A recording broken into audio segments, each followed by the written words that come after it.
Good evening, everyone. When I'm enjoying a cup of tea today, instead of talking about tea, I would like to share with you some of my experience, I would say. Okay. As a matter of fact, when I was a kid, because in Taiwan at that time, we really look up to the Western way of management, Western way of logic. And when certainly because I studied business administration, so I really focus on and really envy those logical structures in the Western management and the marketing strategy. You just name it.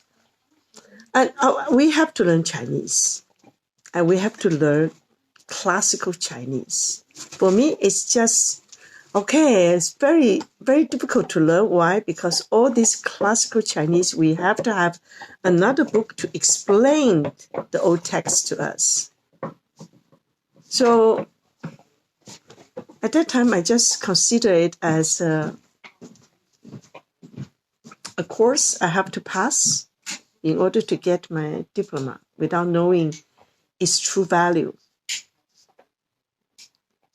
But somehow those wisdom happens all the time. My father preached about it. You know, you as a Chinese, you cannot escape from that. Until I lived in Belgium, started to work as a training consultant.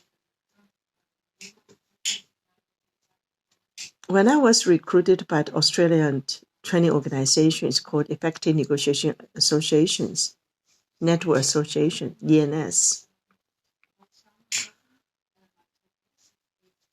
I first attended their lesson, and I really liked the lesson, and I did very well in the lesson. At that time, I was at the last phase of pregnancy of my eldest son. I still remember because of the lesson in Bruges. And Friday, I was a little bit late because of traffic jam. I drove all the way from Antwerp to Bruges every day. So my colleagues, the colleagues on the same table, we have to work on the case together for 5 days. The last day is our final negotiation exercise. So they really want me to be there because they realized I was very good at analysis, and so they really like to work with me as a team. And I was late. When I walk into the room, they say, "Oh, thank God you're here. Otherwise, we don't know what are we going to do with the negotiation." And I said to them, even if I'm not here today, based on the analysis we did yesterday, you should know what to do. But anyway, that was my first time. And the way I handled the negotiation must be very impressive to Michael and Leo. So afterward, they contact me and ask whether I would like to join the network, becomes a trainer. When they contact me, my eldest son just born. So I said to them, okay, with the 5 days, I have a very clear idea about the structure, the way they try to build up the courses. I said, I think I really like it. I think it's very clear and very well structured. Okay. And I said to them, because the structure actually helped me to understand why in the past, when I handled different contract negotiation, I was able to succeed. That helped me to have a better, clear idea. What was the reason I was able to succeed in negotiations at that moment? At that time, I just followed my basic instinct, a logical thinking based instinct, without really structured analysis afterward. And after the training program with the ENS, I have a very clear idea. I said, I need 1 year because my baby just born. And I have to adapt to a lot of changes in personal life. In the meantime, give me a time to rethink, to revisit my past 25 years experience in negotiation.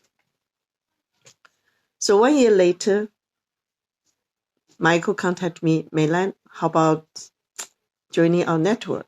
And I said, yes, I really think it works. Why? Because I can link the whole program structure with Chinese classical teaching I learned from the Art of War. Okay, so especially the strategic tactics side is very clear how to apply it, how to analyze the situation, what is the impact of those strategy and the things like that. So with the ENS network at that moment, I was one of the only few likes to do the custom-made programs because every program is tailor-made for the participants. And I like to work in the smaller group, really go into their real case instead of hyperactive, stereotype situation. It's really based on situation, real situation preparation. That was really fun. I really enjoyed very much. Even if I think backward, I really enjoyed every workshop I ran. Really nice. And then a few years later, I had a chance to attend a strategy thinking program organized MCE, Management Center Europe in Brussels. And the program was run by a very famous professor from French University. Okay, so he was talking about knowing yourself, knowing your enemies, you win 100 battles. And I said, okay, all right. And then he looked at me and said, Melan, you should know this writer very well because you're Chinese, you should know it. I said, at first he did not mention about knowing yourself, knowing your others. He was just talking about strategy and the things like that. And all this, he pointed at me and said, I should know that this writer. I said, which writer? He says, you know, the French pronounced Chinese that make this Chinese even more difficult to understand. He said, Sun Tzu. I said, what's that? I said, sorry, what is the name of the book he wrote? The Art of War. I said, oh, you talk about Sun Tzu. Oh, yeah, of course. And then I said, a click, okay? And then he started to say about knowing yourself, knowing your others, win 100 battles. And during the break, and I said to the professor, I said, that's very nice. You've touched that point. I said, but the key message from Sun Tzu in that particular phrase is about knowing yourself, knowing knowing others wins 100 battles, right? 知己知彼，百战百胜. But what if? Now here comes the what if. You know yourself, not knowing the other party. You take chance 50%. 知己不知彼，胜负各半. What if you don't know yourself, you don't know the other party, there's no chance for you to win. 不知己不知彼，百战必殆. That's what the most, and I said to the professor, what is the most critical message teaching from this phrase is not the first part, actually it's the second part and the third part. And the professor, oh, there's something behind it. And I said, oh my God. I said, in this case, it's Chinese classical teaching. I can learn directly from Chinese text. Why I travel so far away from someone only understand the first part without knowing the second and the third. So it encouraged me to really go back to the Chinese classical study even more. And also because worked as a management consultant and training consultant, work on the change management. And then I realized that all these so-called Western change management gurus are referring to yin and yang, 易经. And many of them will say, well, Chinese people are very positive thinkers. They always see crisis as opportunities. I said, yeah, that's right. But where'd that come from? Where'd that come from? Actually, it came all the way. It's not about 易经. 易经is about change. I Ching talk about change, relationship in change, various change. How does the impact from one change to another one? As a circle, it will come around again. So if you study I Ching very well, then you will know the importance of control your impulsiveness, because whatever you do today will influence something happen to you in the future. Maybe not in this life, but eventually it will have an impact. If you plant good seeds, you will have a positive results, have good harvests. Maybe you cannot enjoy this life, but children after you, if they continue your legend, they will enjoy it eventually. And all the good things people remember. But if you plant a bad seed, the seeds of evilness, 善有善报，恶有恶报，不是不报，是时辰未到。That's what it means. 恶有恶报，善有善报。If you plant seeds of evilness, you will be punished. You will receive evil outcome. 善有善报。If you plant the seeds of kindness and good, you will harvest the result of kindness eventually. 不是不报. It is not, in case it did not happen in your life, it's not because you're forgotten. 是时候未到. It's the timing is not there yet.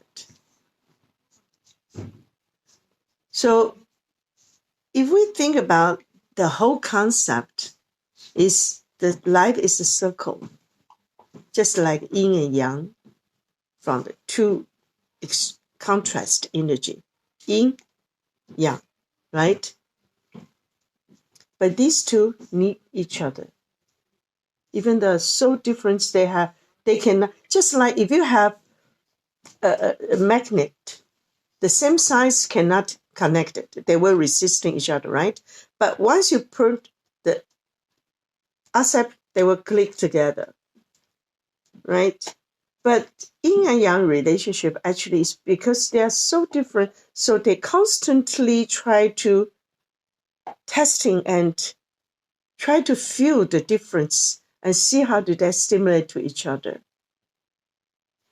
And they change according to the seasons. So in the beginning, just one circle divided by 2. Again, divided by 4 seasons. Again, divided by the 8, 八卦. And 八卦concept is in the I Ching. I Ching is so simple. Yi means easy. Jing is classical wisdom. Chinese classical wisdom can be classified as a Jing is really extraordinary wisdom. Okay, so basically it's wisdom of easiness, very easy. But I Ching is so difficult just because so simple. Because if you can understand the relationship of yin and yang, not about you and the man and woman, the sun with the moon. No. In every organ, there is a yin-yang balance.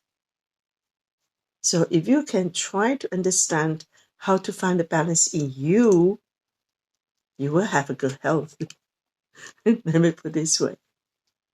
And then it comes to the change management referring to I Ching. I say, that's also Chinese wisdom.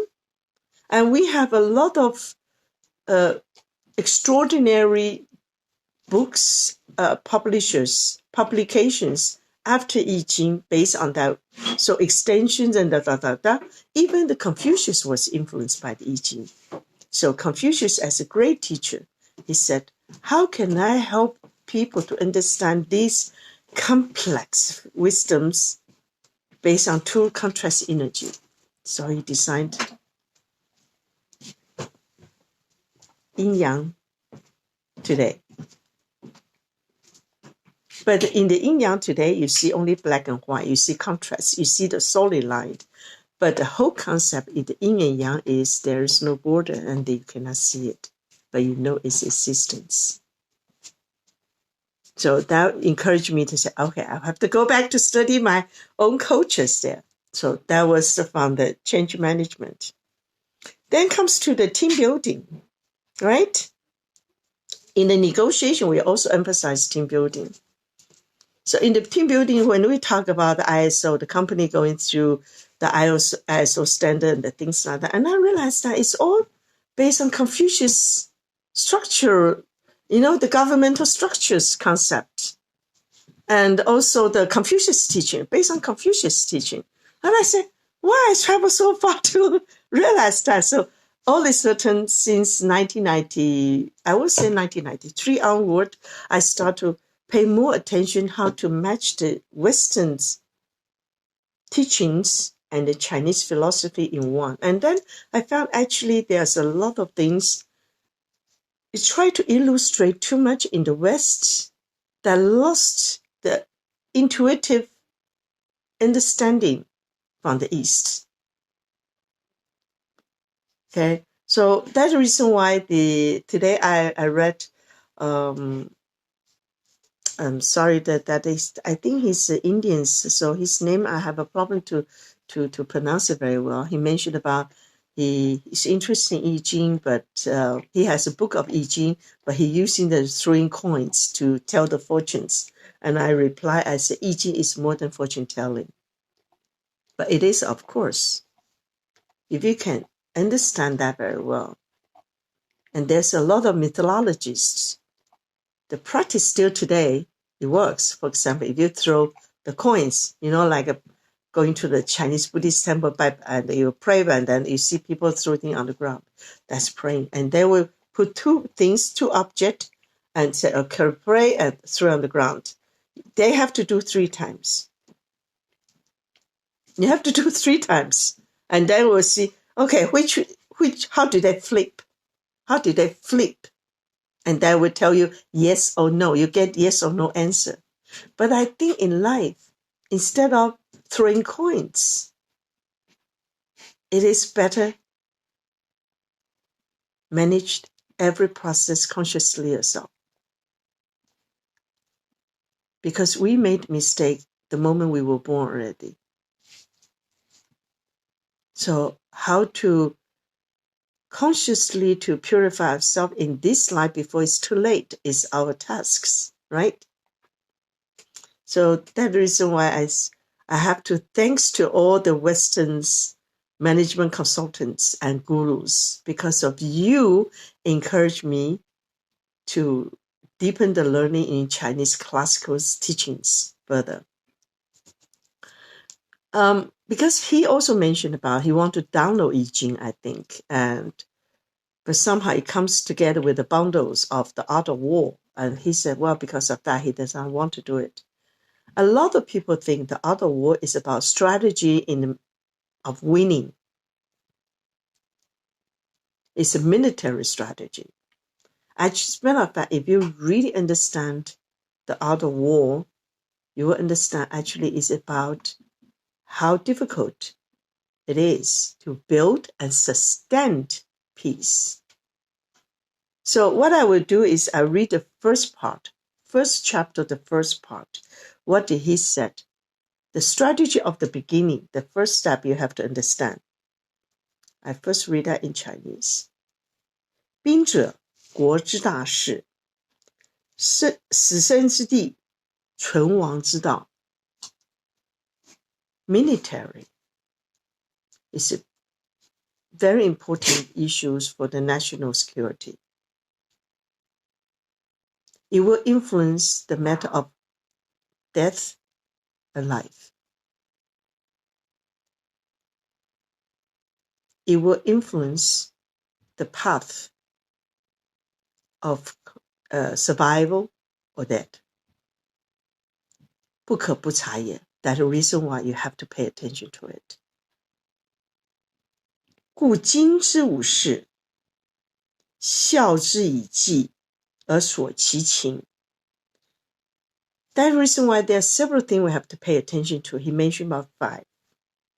You have to measure it and to set strategy carefully. And most important, you have to understand the situation behind very well. 一曰道，二曰天，三曰地，四曰将，五曰法。I just mentioned about 5 things. Here it comes. The first one is Dao. Dao is way, directions. Your aim. Second, 天. You know, there's a people we said, okay? For example, football game. Those players, they train very hard. They even do their best with the teamwork. But once they're on the field, 20% depending on the skills and teamwork, 80% based on luck. 天 is that 80%. There's a lot of things is beyond our control. Okay? So we have to learn, follow the way of heaven, the timing. Sometimes it's bizarre. Don't ask why, because that. 四曰地. 地 is earth. Earth, that means the geography, not just about geography. Geography will influence people on that ground. Motivations of the people is also playing that one. 四曰将. 将, that means you need to have good leadership. Implementation of good leadership. You have to have a good soldier, but you also have leaderships. 五曰法. The rules and regulation has to be clear. So it does not mean about fighting. He talked about first you have to think about your path. Secondly, prepare yourself to against changes. Don't take things for granted because there are many things beyond your control.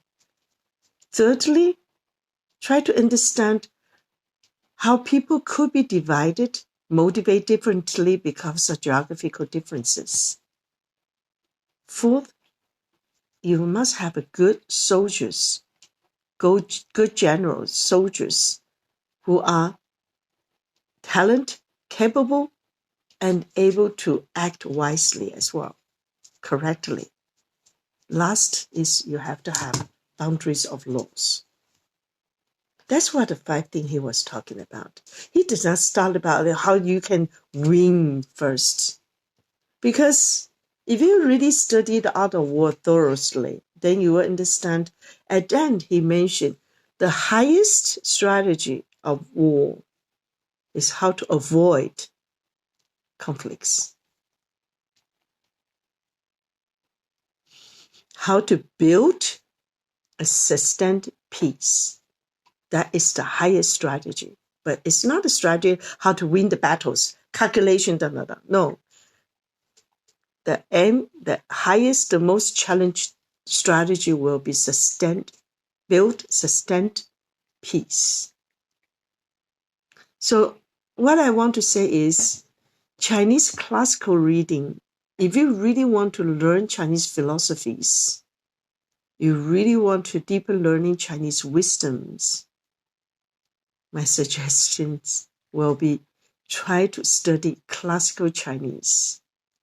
Before that, you have to learn Chinese. And you have to learn to think. And think twice again. To think further again. Think harder again. Your brain will constantly busy. So that reason why it is not so easy. But at the end, it's very fruitful. Because it gives us a time and chance to learn ourselves much deeper. And able to define our path. with a clear consciousness. No one is perfect. No one is perfect. No one is born as saint. No one is born natural leader. Many years ago was in France because that time I have project managers from the organization, from the other department, and that team, they put several people in the training programs, including the project manager.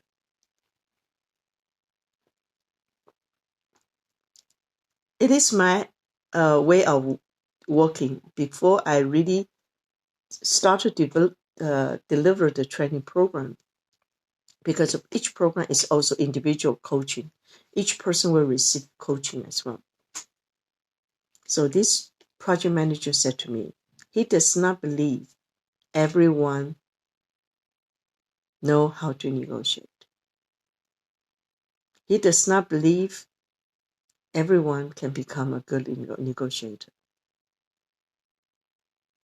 He knows everything. He came up really knows step higher.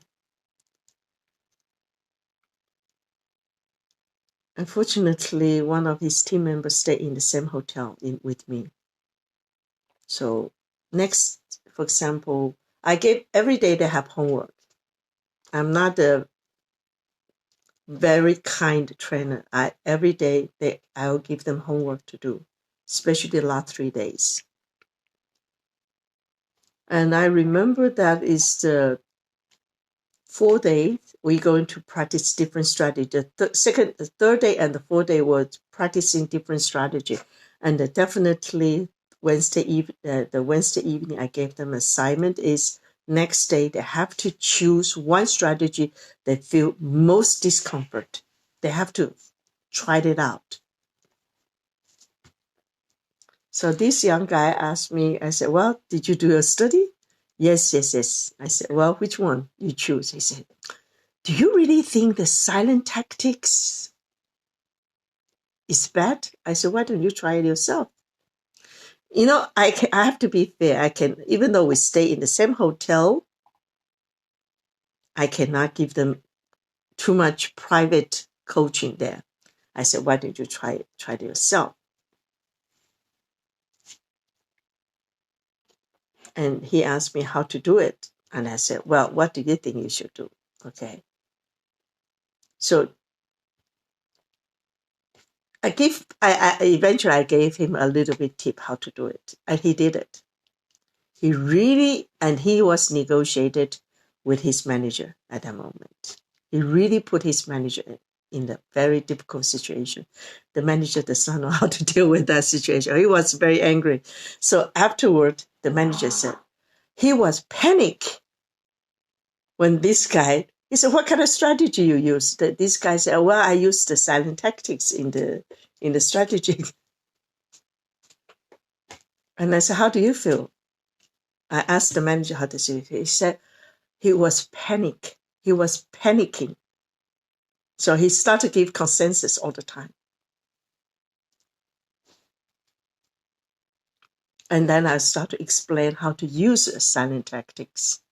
Okay? Because when we use, either you call it strategy, you call it tactics, does not matter. It's all about how do you manage the process. You have to set the goal that can be quantified, but the process you have to consider a lot of unquantifiable factors, feelings. You have to keep attention to it. So if you ask me now, I really enjoy those times, those years. I work as a training consultant, working with the young, even older, young and older senior executives in the organization, in the big organization, European or the American organizations, even the Chinese organizations. I really love to work with them because one thing I always tell them, I said, in every organization, just like this society, every job is important. Even the cleaning lady. Everyone has his purpose to contribute to the overall result to the team. So as a team leader, don't forget to appreciate everyone does not matter how small, how low their job. Because everyone doing his or her part to contribute the total performance of the team. And in the process, every detail counts. I still remember in the 2002, when I discovered evidence my ex-husband had a adultery relationship.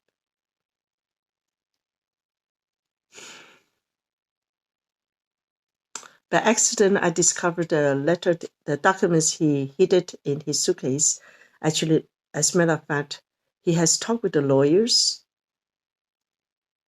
already how to deal with me. That was not smart, right? At that time, I was alone. I was totally alone. I don't know who to trust. I have 2 kids, young kids, does not know what's happening in the family. They were stressed out as well. So I have to help myself. In the meantime, I have to prepare for all the legal fight because my ex-husband wants to impose divorce, and just simply ask me to disappear and give up everything. And I said, no, I'm going to stay here for my kids. Simply just like that. So my direction was very clear, and I tried to analyze everything. I treated myself as my own customer. I wrote all the arguments to the court in English and asked my lawyer to translate it to Dutch. So at that time, even my lawyer said, Milan, the only thing you miss is the Dutch lawyer certificate diploma, because I can approach to things like I'm a third person to analyze the things. I remembered at that time I have a good friend in Berkeley University. He's from Hong Kong. And he called me, asked me how was I was doing. And because he was the one has very good reputation in stress management coaching. So he said to me, find yourself a boyfriend right away, soon as possible. Okay, forget about him. And I said to him in the very serious way, I said, no, I cannot. And then he asked me why. And I said, I was in the shocking phase, and I still have to go through different phases psychologically, emotionally. That when I overcome that process, I will have peace with me. Okay. If I jump from the shocking phase directly into the integration phase, I will like a ping pong ball bumping back and forth. And I don't have energy and time and strength to cope with that ping pong balls anymore, because I lived in fear for 12 years, and I know I have to make a closure there. I have to put my feet on the ground. And my closure is put my feet on the ground. And I need to know exactly how to handle my life anymore, not just listen to other people, let them people control my life. That's what I meant.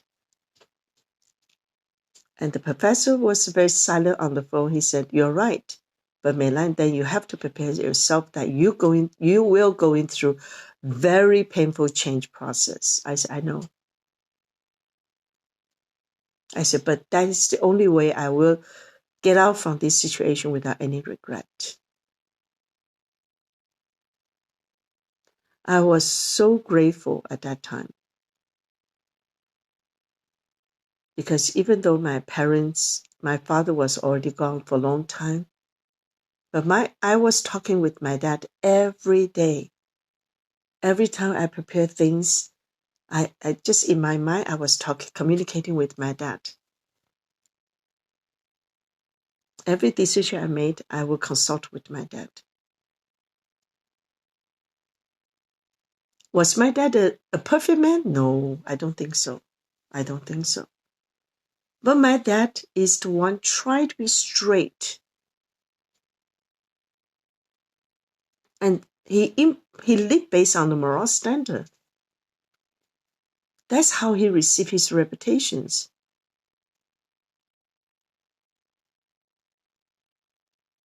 How he respects. I think that is very important. So I consulted with my dad. In the meantime, I talked with my sifu about exercise in the Daoyin, how to keep my body in the good shape. In the meantime, the Daoyin helped me to build alignment of my body and the mind and the energy. And at least I have 2 hours a day, I can just be myself without any worries, without any pain. I need that. So I was consciously aware how to manage my time. And I choose to be very honest, treat my kids, even though at that time Cedric was only about, let me think, he was 10 years old. Alexander was 8. But I treat them like they were adult already.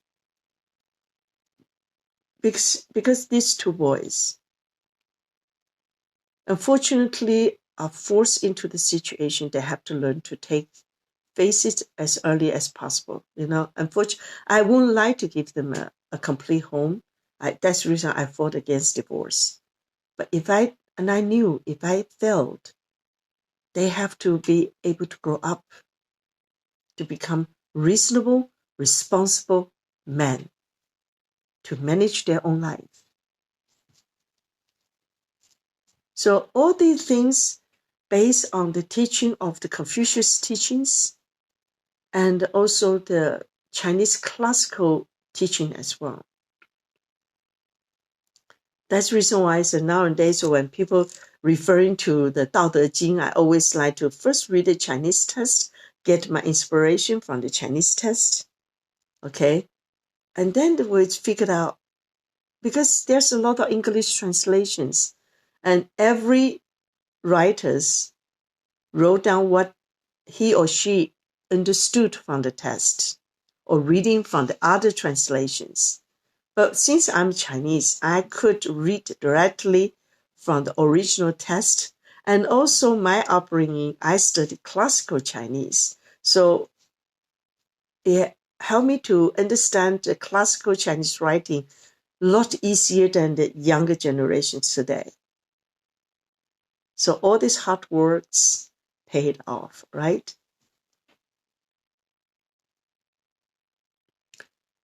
Here it comes to say the second paragraph in the beginning of the strategy, the first strategy of the beginning strategy. 道者，利民与上同义，可与之死. I think this is very important for any leader, business leader or the political leader, to think about it. What is way? What is the leadership? The question is, can you motivate your people? Can you motivate your team members to share the same visions of the directions with you and willing to die for you? That is leadership. Have a nice evening.